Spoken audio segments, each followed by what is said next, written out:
Hey guys, it's Matt. It's been a long time, but I wanted to make an update about where I'm at trading wise, tell you what's going on and where I plan to go in the future. Again, same as my old videos, I'm making this just because if somebody can watch this and learn a little something or learn from my mistakes, maybe it cuts down their trading journey a little bit. Yeah, but, hopefully it helps somebody. And honestly, thinking through this stuff in a way that I need to present it to somebody else probably helps me think through it as well. So, just to kind of go back through the history a little bit, really probably should start back in like 2012 when I dabbled in Forex trading a little bit. But really, for this run, it was more like 2016, somewhere in there. I had a friend, and we both kind of got into like options and swing trading with options at the same time. And looking back, I mean, I just had horrible habits as far as risk management and what I was really doing. And I was just learning, so I really have no fucking clue what was going on. But also poor emotional control, and I just remember like every win was like the best thing ever, and every loss was absolutely devastating, right? There was like no understanding of how this game really works, or a probabilities based endeavor in general.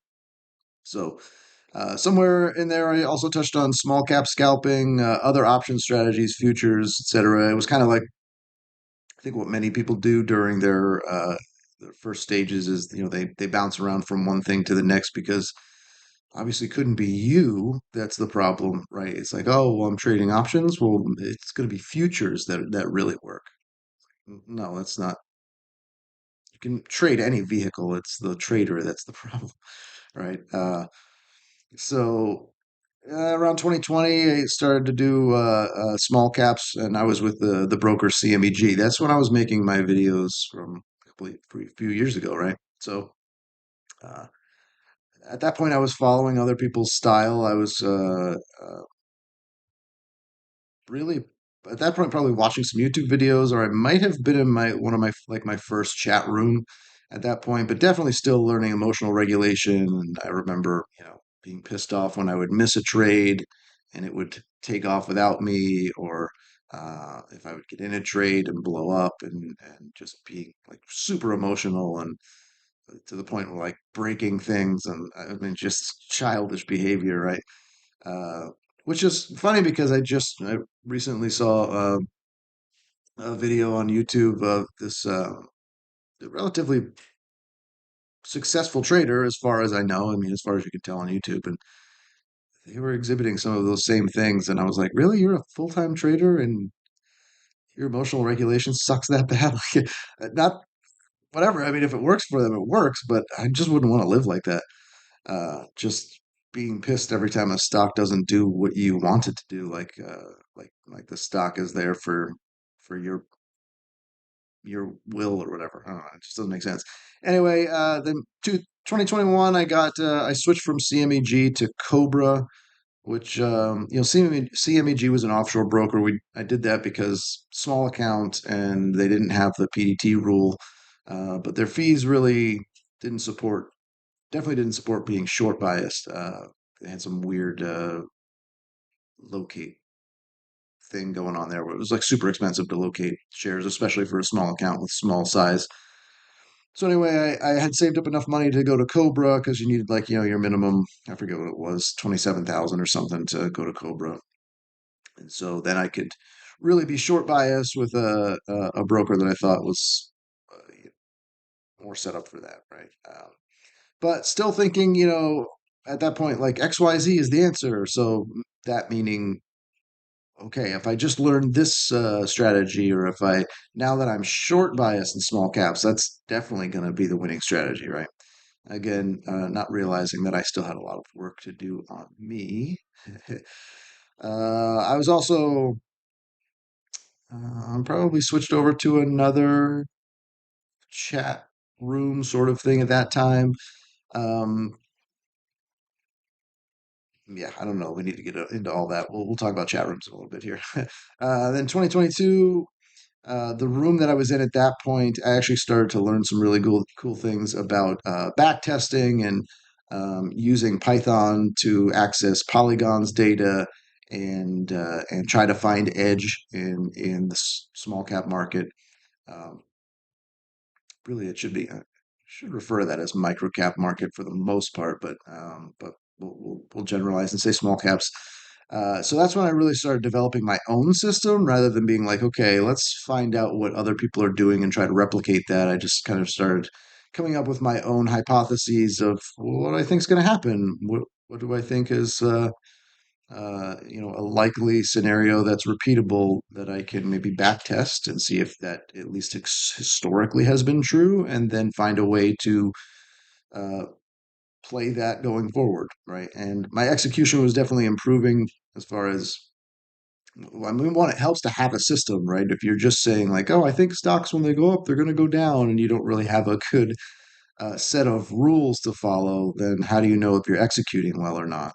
Um, you can't really tell what the difference is between, okay, is the system or the hypothesis just not working, or am I not uh, adhering to the system, right? If you don't have a set rules for, entry and exit and moving stops or whatever it is, all of those things, if you don't have clear rules for those, it's hard to tell, okay, what was me making a mistake, maybe with emotional regulation um, or just bad judgment, versus what was maybe this system just doesn't work. Anyway, we'll get into that too, probably, if not later in this video, in another one. So, in now 2023, I definitely started recognizing limitations with the system that I was trading, which is okay. That's a good thing to do. You start recognize limitations and maybe not so pie in the sky about like, oh, if I just play these couple setups, I'll be a millionaire in fucking 2 years. Uh, so that was good, but execution is nearly around 100% now. If I have a system, I'm really good at being able to execute it and just follow the rules and say, okay, no matter how scary this looks, if the rules say enter, then you enter, and if the rules say exit, you exit. Um, and really kind of trade like an emotionless zombie that I have there on the screen. It's which can be good and can be bad. I don't know. It does take some of the fun out of it, but the fun of trading really is the hopefully the freedom that it can give you. So Uh, okay, so I want to talk a little bit about my experience with chat rooms or services, whatever you want to call them. Do they help? Do they hurt?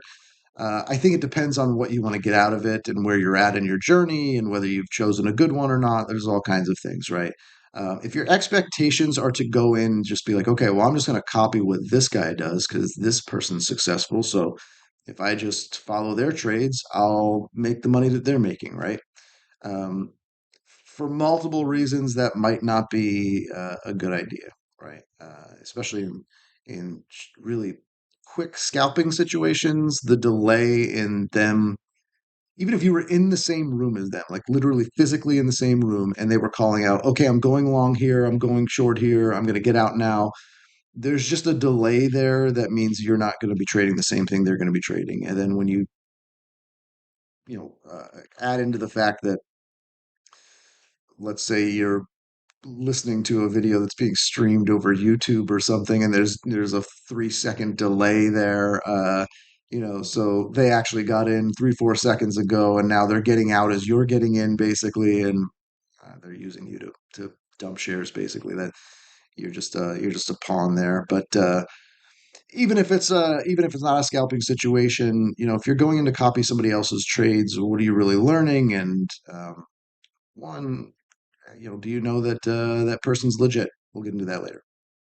Uh, or are you there to learn? Are you going to a room to just say, okay, I'm going to learn something about whatever that room's theme is, right? Like, okay, there's short bias and small caps. What's their thesis? Um, does that hold up? Can I test it in some way? And then what else am I learning? Is this person really good at regulating their emotion and sticking to a system? Is this person really good at reading the overall market and kind of being able to tell, all right, is this the time where we stamp down the gas pedal and go all in, or is this the time where we kind of lay back and maybe only take super legit A plus setups What are we learning from the proprietor of the room, or the main people that are running the room, whatever, however many that might be. Can they actually teach you something? Are they just a good trader who just runs a room and says, "Hey, watch me," or are they actually trying to teach? Is it more like an instruction based thing? And how are you going to get something out of it? Sometimes you don't know this stuff until you're actually in the room and you kind of get the vibe, and you're like, "Oh, this is just a place where it's like a locker room where a bunch of guys are all just, I don't know, sharing memes and talking shit. And what the hell's really going on here? This is all just distraction. I don't think any of these people make money." You don't know that until you get in there. Um, and then also, just one thing to think about is, how do you really know if somebody's legit online, right? Unless you probably know the person personally, that it's really impossible to tell, right? I mean, we can have good guesses and worse guesses at whether someone's legit or not, but you know, how do you really know that, okay, this is how they're paying their bills, right? That's what I want to learn from somebody who's paying their bills with trading. If that's your thing, if you're like, one day I want to pay my bills with trading, I want trading to be my job, then you should try to be learning from someone who's doing that, right? And it's hard to know if that's really the case or not when you're following people on Twitter or on YouTube or wherever. Um, One other thing to consider is, can the other members of the room teach you something, right? So that's how I initially got started with Python and Polygon. I was in a room and they had one of the members of the room do kind of like a guest webinar, and his background was in statistics and coding, and so he gave like a entry level primer on using Python to access Polygon data and do back tests. And I had done small amounts of certain types of coding before, like websites and shit like that. So, and that kind of logic had always just made sense to me. So, uh, it kind of resonated with me, and I was like, "This is cool. I want to learn how to do this." And so then at that point, I started teaching myself Python. And by teaching myself, I mean scouring the internet for snippets of code that did what I wanted it to do.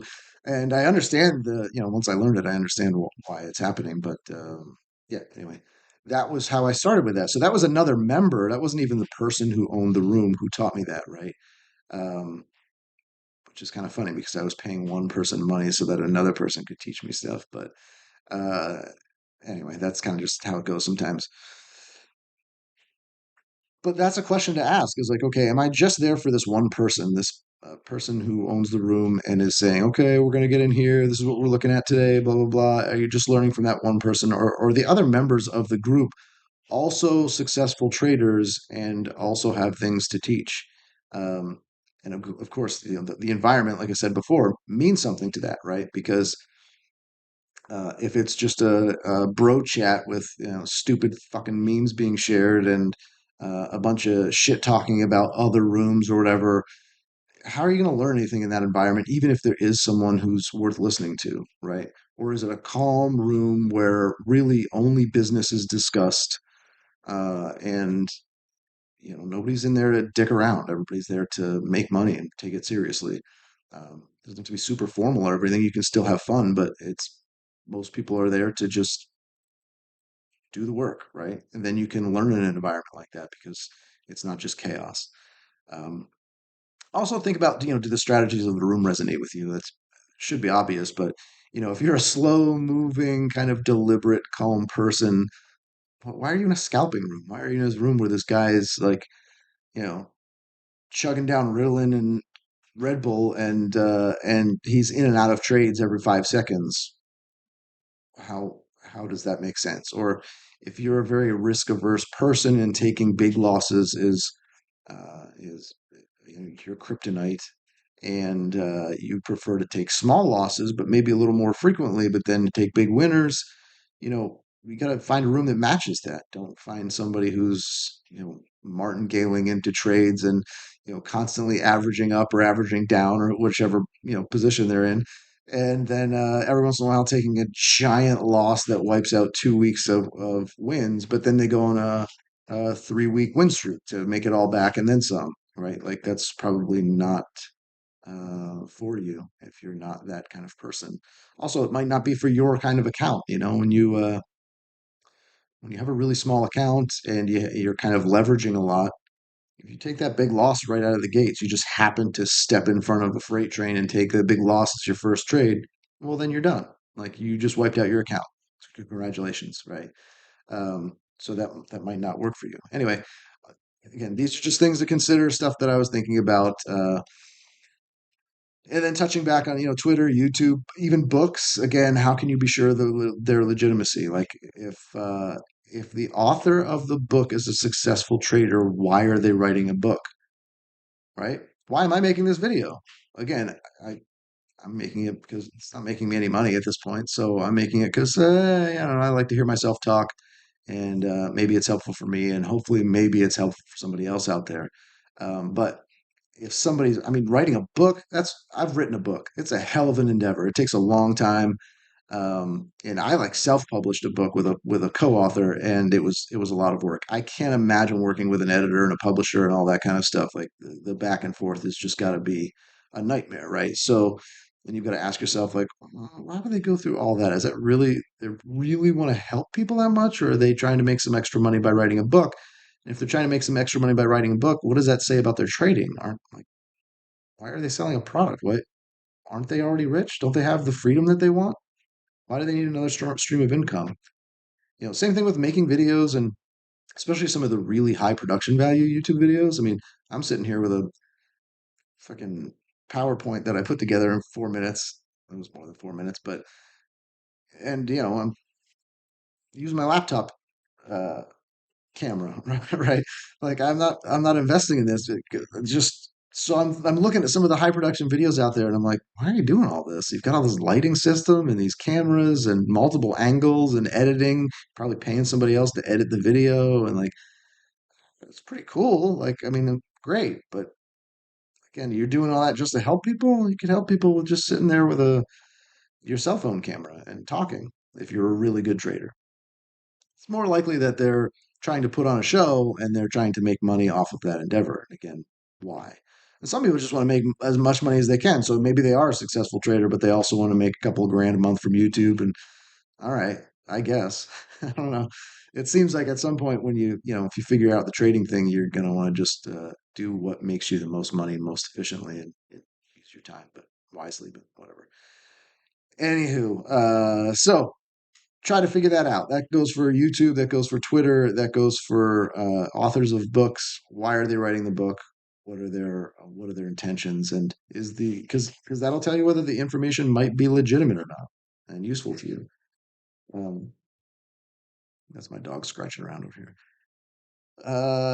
What product am I getting ready to sell you right now? Just enter your email below, and you'll discover the one indicator that helped me turn $100 into $1 bazillion.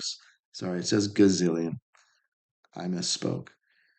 That's the kind of stupid shit you want to stay away from too. If somebody says they have an indicator that works, let's piss off. They do not. Okay. So I've been shorting small caps now consistently for a couple of years, and I got to a point where I'm starting to think, is that even really a valid approach? Do I know anyone who is shorting small cap stocks? Again, really micro or nano most of the time. Slow float stocks, I guess, is probably a better description, but I hate float anyway. We'll talk about that later, probably. Uh, do I know anyone personally that does that? No. The only people I know that do that are either on Twitter or YouTube, both. Um, and most of them have another source of income, like the ones who say they're really, really legit, and they're like, "Oh, dude, you show your losses on Twitter. That's legit, bro." Uh, no, it's not. Who cares? That doesn't make them legit. It just means they're losing. Anywho, uh, I'm gonna get roasted for that one probably. Yeah, I don't know anyone who actually does this for a living and pays their bills. Not anyone in my real life, right? So, and my experience with it is that it's maybe maybe it's a valid approach, but I haven't been able to make it really work yet to the point where I am doing nothing but that to make money, right? Again, that doesn't mean it's not legit. Maybe it means that I suck at it, but uh, that's my experience. So at some point, I mean, how long do you suck at something before you realize it's just not for you, right? Uh, I haven't spent the last 30 years trying to dunk a basketball for a reason, right? Uh, so also cycles, how do you measure that? This goes for all kinds of trading, not just short and small caps, but like how do you know when to take your foot off the gas, when to stomp the gas? Because there is no happily ever after, like, oh, I found this setup that works, and then I'm just going to do that for the rest of my life. In fact, I could probably just code a computer to do it, and it'll just win forever. That's not how it works. The market changes from month to month, year to year, day to day, probably, right?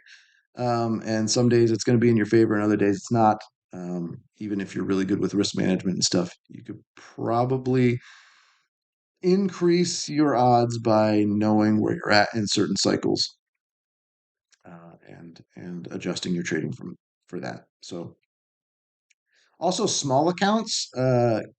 Can you outrun fees with realistic risk management? So, you see these YouTube, Twitter traders, they do small account challenges every once in a while.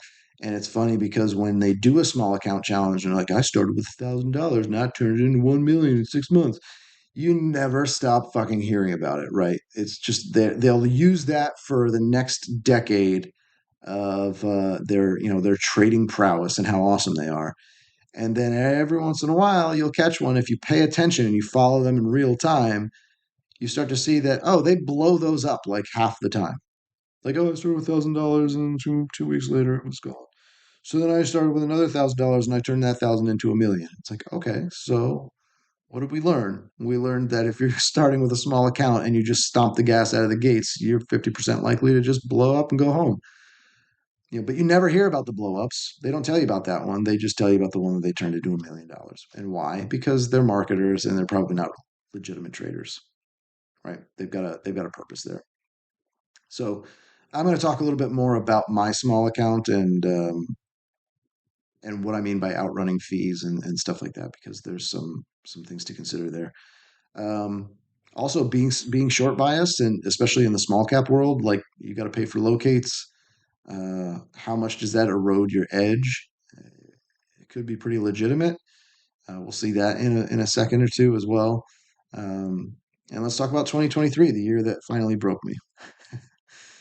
So 2023 was a dick. 2022, I was slightly profitable gross wise, and I started to feel like, all right, man, I got some momentum. Like the next year, I'm going to continue to grow. I'll outrun some of these fixed costs, and things will start to look up. And then 2023 started off really well, and it looked like, yeah, that was going to continue. And then I just kind of like spun my wheels for the rest of the year, and here's the thing, I still love it. It's still, I want to get up and do it every day, which maybe that's a pathology that I should have checked checked into or something. But anyway, yeah, 2023 is a rough year. So I I'll start with the fact that my bankroll. Remember, I said I had a Cobra account and I had over $25,000 in that account, right? Because you need to open an account. That's not anything that anybody would be. I don't no reason to keep that secret. But basically what I did was I took a small portion of that and used that as my bankroll. So that was what I considered my actual account, was the small sliver of that. Again, because it was, look, that money is not all money that I want to lose or that I'm willing to lose, before I know that this is a legitimate enterprise, right? Um, I'm not a person who can just be like, yeah, I have 30 grand. Let's put it all on black. We'll see what happens. That's like, that's work money that I've worked hard for, and it means a lot to me. So I don't take it lightly. So in 2023, I had a gross profit and loss according to my TraderView account, which is where I track all my trades. I had a 96% return on my bankroll, so I almost doubled it. It's pretty cool. Uh, I had a negative 44 net return on bankroll. That's Let that one sink in, right? So how is this possible? So commissions, platform fees, and locate costs really are the answer there. So the platform fees, which is what you pay for having access to the data and to something like DAS Trader, which is an awesome system. I love DAS. Um, for yeah, DAS is my favorite for doing this kind of trading. Uh, so the platform fees, my bankroll was around, let's call it 3 grand, something like that. It was a little more than that probably, but so when you're paying $150 a month times 12 months, the platform fees were for the year were 47% of my starting bankroll, right? Commissions were 16% of starting bankroll, and which you can extrapolate this. Look, that means it's about 47%. Platform fees are also about 47% of my gross profit, right? Because if my gross return was almost 100%, that's about a doubling. So my the profit and the bankroll are about the same at the end of the year, right? Locate fees for the year were 74% of my starting bankroll, and they weren't super expensive. That's 1.8 cents per share average, and that includes ones that were easy to borrow. I I just took all the money that I paid in locates and all of the shares that I traded and from when I was all the shares that I traded short, I should say, and that's how I got that average number, right? So some of those were easy to borrow, um, and some of those were super expensive. Some of the really expensive plays were actually compensated for with a higher entry. I don't know that I want to explain that to anybody that doesn't know it, but basically, I was like, okay, if I should enter at $1 and the locates are 20 cents, I'll see if I can get in at $1.20 instead, and then I'll keep my risk as if I got in at $1, right? So that 20 cents is compensated for, or at least a partial of that 20 cents. Sometimes it wouldn't be the whole thing. Anyway, um, so those costs just ate me up. And so here's the thing, like basically I had a great January and February. Then I broke even until a great September. Then I had a really shitty December. But even before December, and I gave back a lot in December. It was just a rough month. My system just got crushed. Again, going back to maybe I could have realized that the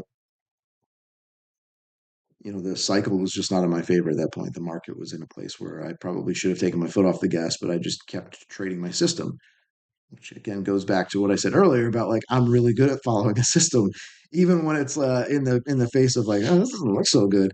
It says to get in, so I'm going to get in, and maybe I'm at a point where I need to start listening to my intuition a little more. It sucks when you listen to your intuition and your intuition was wrong. That's hard. But basically, what happened is because I kept trading all year and most of the year I was spinning my wheels, all of those fees just kind of added up.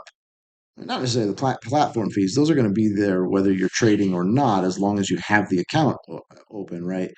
But uh, the other fees, the commissions, which include ECN fees and all that stuff, and locates, like those are just gonna, even if you're breaking even profit and loss wise, those locates are chewing you up, you know. Um, so it's just inefficiency. It's too much spending too much on fees while spinning wheels, right? Um, and then I thought like, well, maybe this is how it goes, like because even the traders that I follow who are supposedly successful, they go through long periods of like, yeah, I'm kind of up and down, gutters and strikes right now, not a big deal. Then they'll hit a month or two where they just crush it. Um, So what I did was I crunched some numbers and I was like, all right, what if I had a larger bankroll? And so then I, increased my risk on per trade and then the winners would be bigger, blah, blah, blah. It doesn't really matter because the variable costs were enough to kill the returns. It like, the larger bankroll helps stuff like outrunning platform fees, right? Like, I mean, when you're a small account and your average risk is, let's say, I don't know, $100 per trade. And then let's say you can multiply that by 10 and now it's $1,000 per trade. That's going to help you outrun the fixed costs, but the variable costs, especially like locates, those come along with how many shares you're trading, right? So that's not really helping that. What it comes down to is I really just I needed to be winning more consistently this year, and I wasn't. So, so what to do going forward with all of this? So in small caps, I need to figure out what were my most profitable short plays. I really hope that my microphone's picking up my dog taking a drink in the background. I love it. Uh, Stick to the most profitable plays and cut, just trim the fat, right? Which part of that is I left the room that I was in and I was kind of following some of their trades still. And I just got to the point where I was like, no, I don't, I need to just go do my own thing and not be distracted um, in the small cap world. And also, that room was changing. There was an influx of new people. The room has gotten kind of a little more exposure lately. And so there's a bunch of new people asking stupid fucking newbie questions, which, by the way, is such a thing as a dumb question. And the dumb question is when you can look up the answer in 4 seconds if you just took the time to go to the right place, like the frequently asked questions place, and figure it out. Don't, I hate people in chat rooms. Okay, I need a minute. That stuff pisses me off. So stick to the most profitable place, cut the fat. Um, I need to just look at my setups and then go back, dive back into Polygon, make sure those setups are still valid, compare my playing of those setups over the year to what actually happened and see if there's a discrepancy there. And if there is, how do I fix that? Or maybe I outperformed the system. There's always that chance too.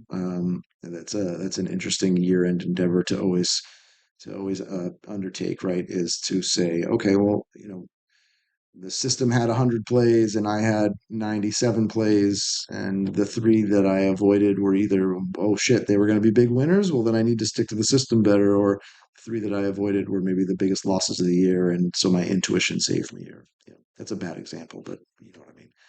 Um, so I also want to start looking for long setups in small caps because, and I've already done some of this, and I have some setups, some rough ideas, and some back testing done. But I just feel like the locate cost thing is it's a killer. I think it's probably prohibitive. I mean, you're making a lot of people in, I don't know, wherever they are, Texas and California, I think are the most of the broker businesses, but you're making them money because they get to have those locate fees paid to them. Whether you win or lose, doesn't matter. You pay them their fees, right? So, uh, yeah, looking for long setups and not having to pay those fees is probably a good idea. Uh, Going long in the small cap, micro nano float world, whatever you want to call it, micro nano cap rather. Um, yeah, it's a whole different animal because I think the winners are probably fewer and further between, and so a lot of times when you're short biased in the small cap world, it's going to be like high win rate uh, and smaller wins but bigger losses. And then long is probably going to flip that on its head, but I'm not sure yet. Don't take that to heart. Um, and then also, I want to continue swing trading large caps because I've been successful with that. I'm like, what? Who said that? Who's this guy doing large cap stuff? Yeah, that's probably a whole nother video and or set of videos. And I'm not sure.